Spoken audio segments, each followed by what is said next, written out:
haadha gooftaa keenya nutis dhalootadha akka abboota keenya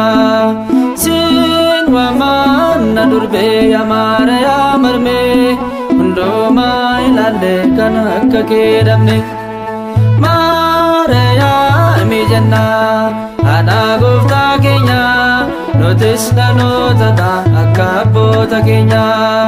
siin waamaanna durbee yaa Maariyaam marmee hundumaa ilaalle kan akka kee dhabne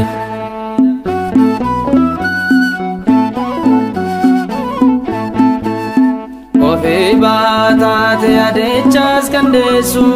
urjiileen samiirraa mataa keerra marsu yaa miidhagdu kottu misirroo jannataa urgaan foolii keetii saba hundaa hawwata Maariyaami jenna haadha gooftaa keenya nutis dhalootadha akka abboota keenya siin waamaanna durbee yaa Maariyaam marmee hundumaa ilaalle kan akka kee dhabne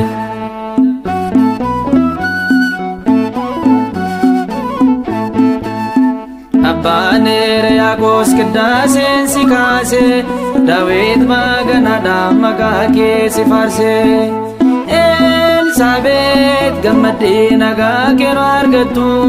si jaallanna Maariyaam mana keenya kottu Maariyaami jenna haadha gooftaa keenya nutis dhalootadha akka abboota keenya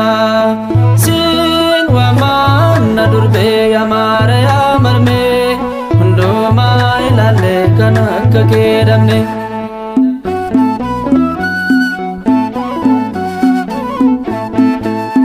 Maariyaam qubeedha kan ittiin baranne ija keenyaati siinuun dagarre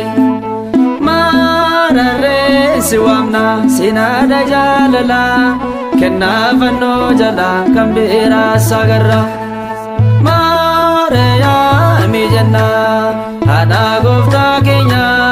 nutis dhalootadha akka abboota keenya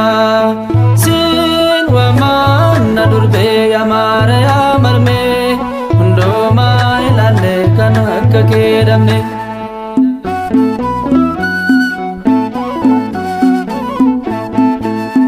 olmaasheen dubbadha kan maaramaadhasaa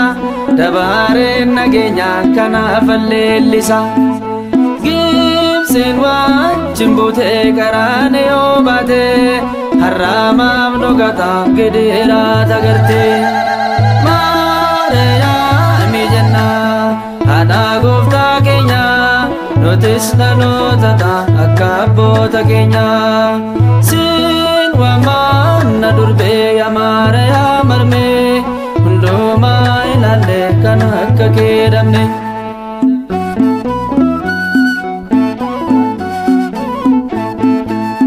hundumaa kan beeku kan hin irraanfanne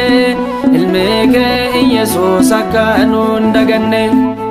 yaadachiisi durbee gidiraa kee sana kadhaa kennu oolchi murtoo yeroo sana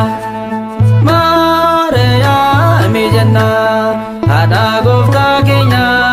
nutis dhalootadha akka abboota keenya siin waamaanna durbee yaa Maariyaam marmee hundumaa ilaalle kan akka kee dhabne Maariyaami jenna haadha gooftaa keenya nutis dhalootadha akka abboota keenya siin waamaanna durbee yaa Maariyaam marmee hundumaa ilaalle kan akka kee dhabne